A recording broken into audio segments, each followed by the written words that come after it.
আমার নাম আকাশ, আর আমার ছোটবেলার কথা মনে পড়লে এখনো মনটা একটু আনচান করে। তখন আমার বয়স ৭-৮ হবে। বাবা মা আমাকে নিয়ে কাকার বাড়ি যেতাম। কাকার বাড়িটা ছিল একতলা, ছোট্ট একটা উঠোন আর পিছনে একটা আম গাছ। আমি আর আমার কাকাতো বোন রিমা তখন সবে ৩-৪ বছরের। সারাদিন উঠোনে দৌড়াদৌড়ি করতাম। কখনো আম গাছের নিচে লুকোচুরি খেলতাম, কখনো কাকিমার হাতের পিঠে খেয়ে দুজনে একসঙ্গে দুষ্টুমি করতাম। রিমা ছিল দারুণ দুষ্টু।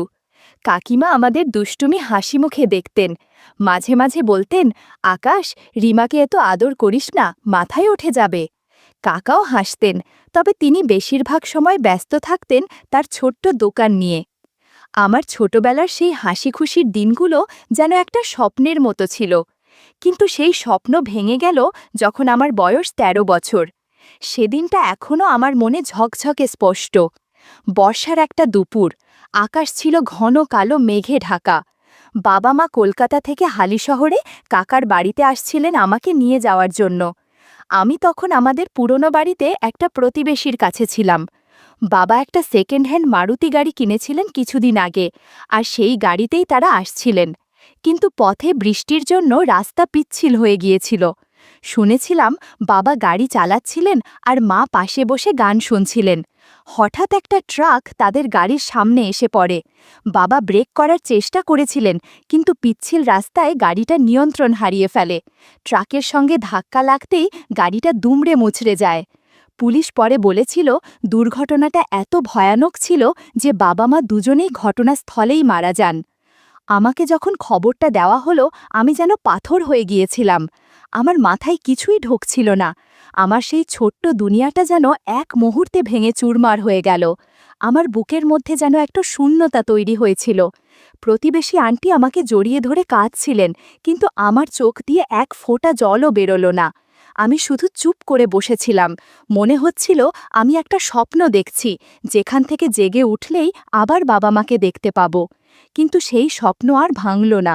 বাবা মায়ের শেষকৃত্যের সময়ে আমি হালিশহরে কাকার বাড়িতে গিয়েছিলাম। কাকা আমাকে বুকে জড়িয়ে বলেছিলেন, আকাশ, তুই চিন্তা করিস না, আমরা আছি তোর সঙ্গে। কিন্তু কাকিমার মুখে তখনও সেই হাসিটা ছিল না যেটা আমি ছোটবেলায় দেখতাম। তিনি চুপচাপ সব কাজ সামলাচ্ছিলেন, কিন্তু আমার দিকে তাকালে তার চোখে একটা অদ্ভুত দূরত্ব দেখতাম। বাবা মা চলে যাওয়ার পর আমার আর কোথাও যাওয়ার জায়গা ছিল না। আমাদের পুরনো বাড়িটা ভাড়ায় দেওয়া হয়েছিল, আর সেই টাকায় আমার পড়াশোনা চলত। কাকা আমাকে বললেন, আকাশ, তুই এখন থেকে আমাদের সঙ্গে থাকবি।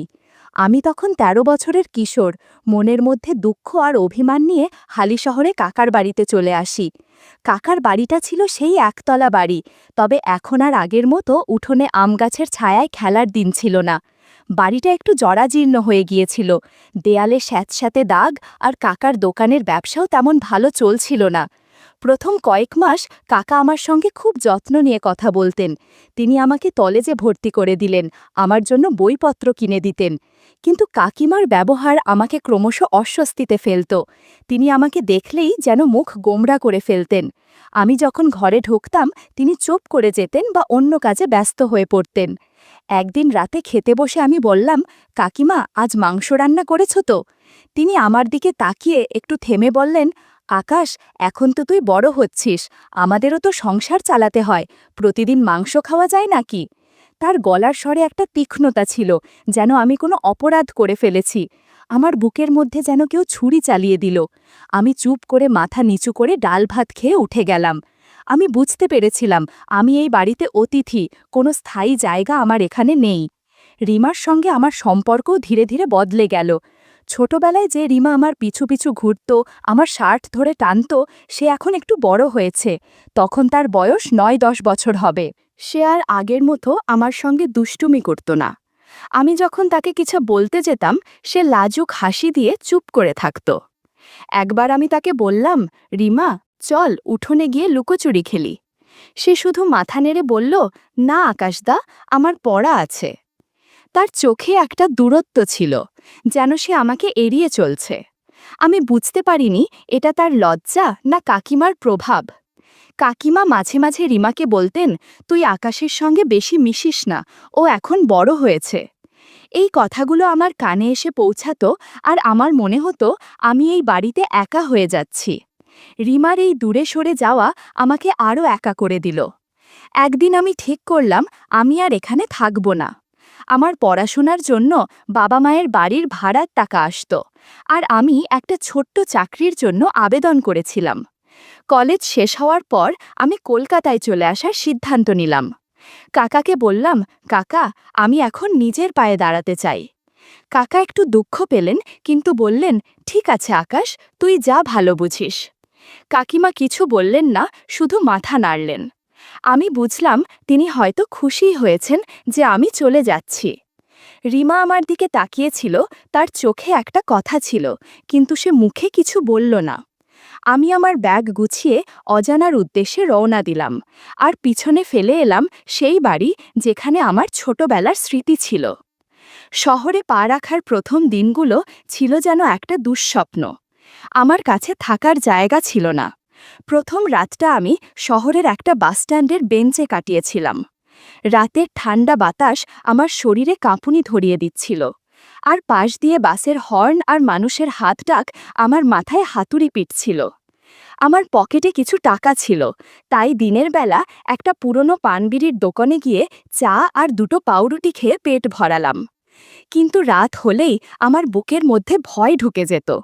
কোথায় ঘুমোবো, কিভাবে বাঁচব?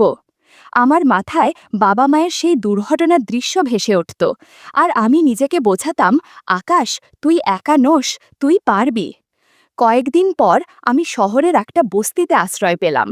একটা ছোট্ট টিনের চালের ঘর, যেখানে আরও ৬-৭ জন মানুষের সঙ্গে আমাকে থাকতে হতো। ঘরটা ছিল অন্ধকার, দেয়ালে স্যাঁতসেঁতে দাগ, মেঝেতে শুধু একটা পাতলা প্লাস্টিক পাতা।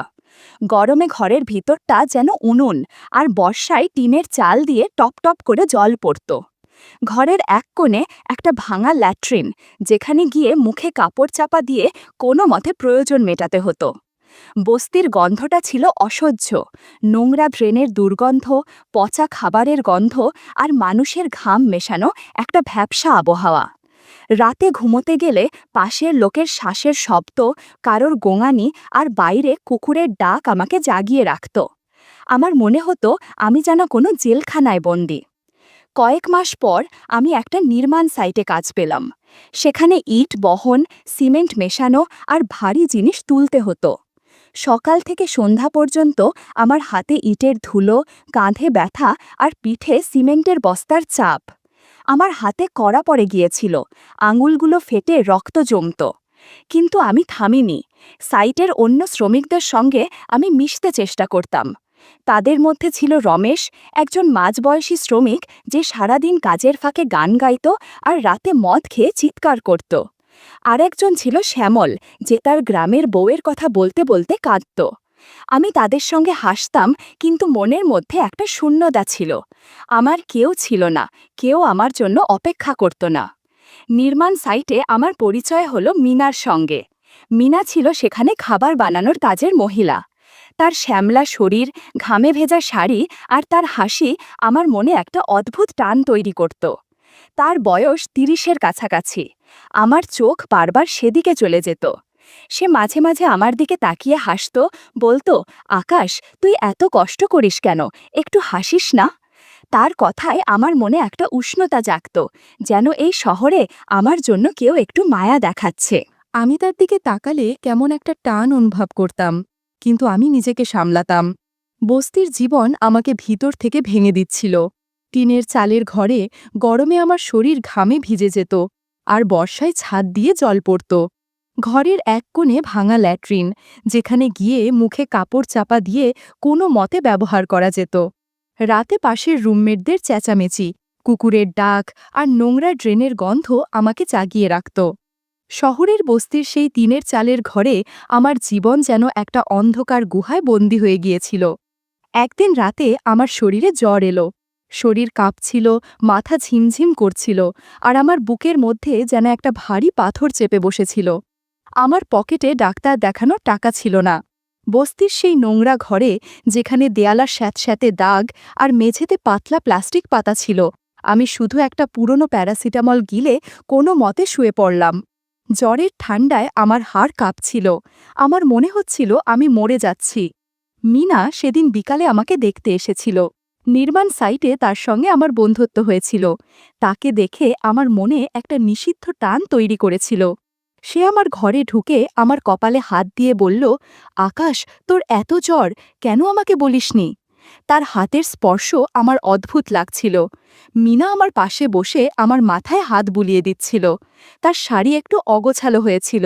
মনে হচ্ছিল কিছু একটা করা দরকার, কিন্তু হঠাৎ মিনা আমার হাত সরিয়ে দিল। তার চোখে একটা ভয় মিশে গেল। সে ফিসফিস করে বলল, আকাশ, এটা ঠিক না, আমার স্বামী আছে। আমার মনটা ভেঙে গেল। আমি জ্বরের ঘোরে তার দিকে তাকিয়ে বললাম, মিনা, আমি তোকে চাই। সে মাথা নিচু করে চুপ করে রইল, তারপর উঠে চলে গেল। তার শাড়ির খসখস শব্দ আমার কানে বাজতে লাগল, আর আমার মনে একটা অপমানের ঝড় বয়ে গেল। একদিন মিনা আমাকে বলল, আজ আমার বাড়িতে চল, তোকে ভাত খাওয়াবো। আমি অবাক হলাম, কিন্তু তার হাসি দেখে না বলতে পারলাম না।